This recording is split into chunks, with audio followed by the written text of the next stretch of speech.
You're tuned in to the DMV Hoops Podcast.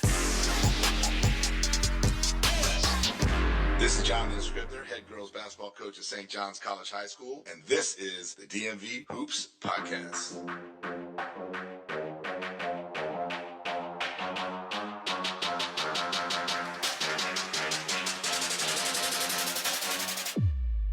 Welcome to the DMV Hoops Podcast, the DMV's home for high school basketball.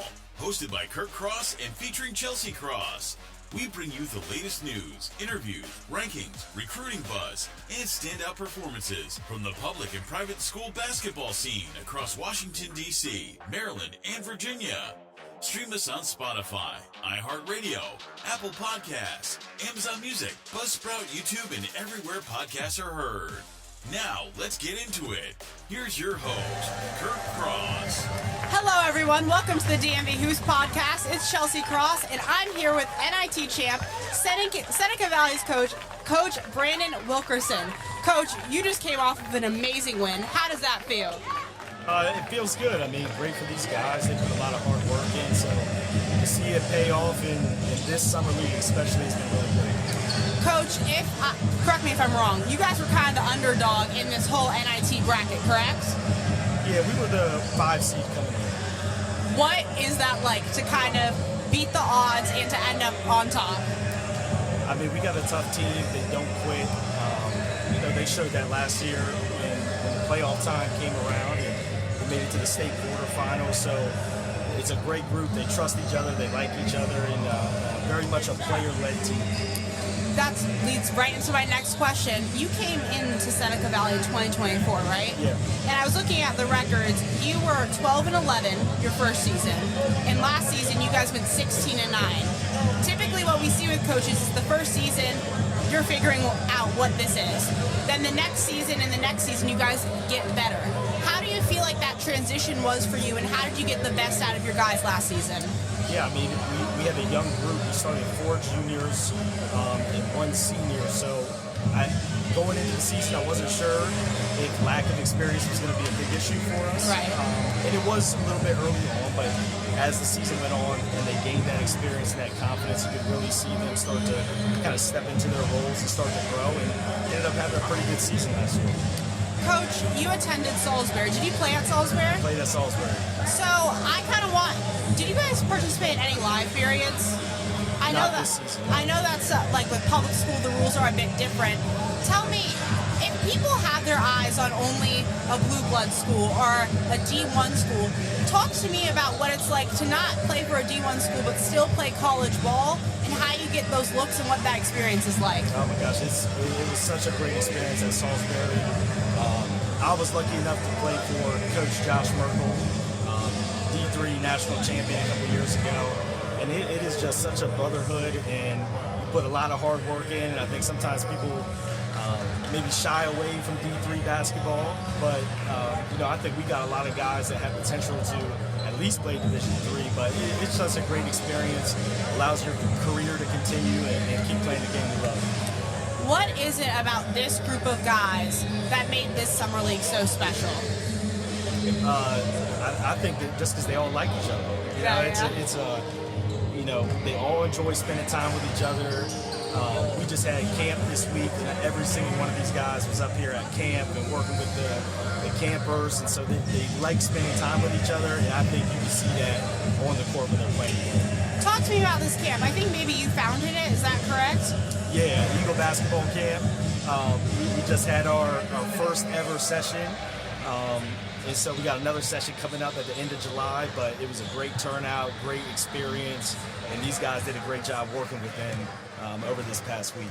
Why was it important for you to start this camp and to make Seneca Valley more of a basketball-centered school in terms of camp? Well, I felt like when I took over, they love basketball in Germantown, Maryland, but I thought there were some things that I could do that could maybe bring a little bit more attention to Seneca Valley. So really, I think this is a great way to get the community involved and get the kids that are going to come up to Seneca Valley, get them excited to, one day, that's going to be me. I'm going to be the Malik Simmons Jr. or the Malachi Delaware and be able to go up there and put that jersey on. So I thought it was a great way, and And like we said, I love that all our guys are spending more time together, not just at Summer League, but pretty much, today they spent the entire day together.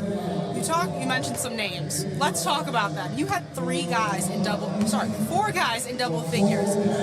How we see some teams, they struggle with balancing personalities.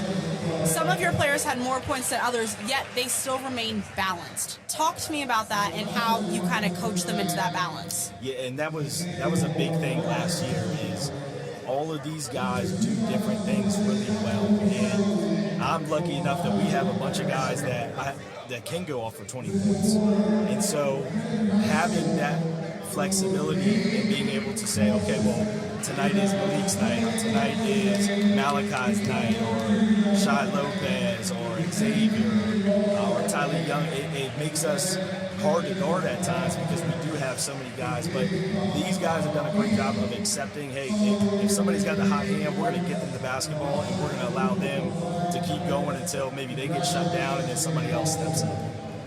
In practice or in games during Summer League, how does your coaching style change versus the regular season? Well, I mean, we try to keep the same standard pretty much. I would say Summer League, we give them a lot more freedom just so that they can get used. We got some JV guys that are up here and guys who are going to be on the team next year. So allowing them to just kind of play free, get used to playing with each other, I think that's the big thing for Summer League.